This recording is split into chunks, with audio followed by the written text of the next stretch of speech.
श्री स्वामी समर्थ. मित्रांनो, आज माझ्या दिवसाची सुरुवात सुंदर अशा सकाळने झाली होती. मी एवढ्या लवकर शेतात वांगी तोडण्यासाठीच आले होते. मग वांगी तोडायचं काम चालू होतं आणि हे माझे सासू सासरे आहेत. आज यांनाही मी थोडंसं व्हिडिओमध्ये घेतलं.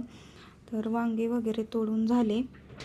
मला वाटतं लोकांच्या नशिबात फक्त ऑर्गॅनिक, महागडे टॅग्स आणि पॅकिंग असतात, पण शेतातून थेट झाडावरून तोडून त्या ताज्या मालाचा सुवास घेण्याचं आणि ते सुख अनुभवायचं भाग्य फक्त आणि फक्त एका शेतकऱ्याच्याच कपाळावर असतं, असं मला तरी वाटतं. कारण बघू शकता तुम्ही किती ताजा आणि टवटवीत माल दिसत आहे. तर आज शुक्रवार असल्यामुळे आमच्या शेतातील देवीची पूजा करायला मी गेले होते.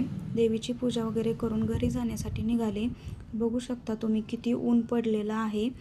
तर 11 किंवा 11:30 झाल्या होत्या तरी एवढं कडक ऊन पडलं होतं.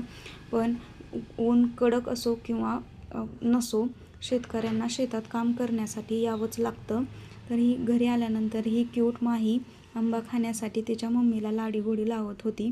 आणि ही आमची साक्षी, हिला बोलल्याशिवाय शांत बसणंच होत नाही. आणि माझ्या ब्लॉगचा शेवट मी सुंदर अशा माहीसोबतच्या फोटो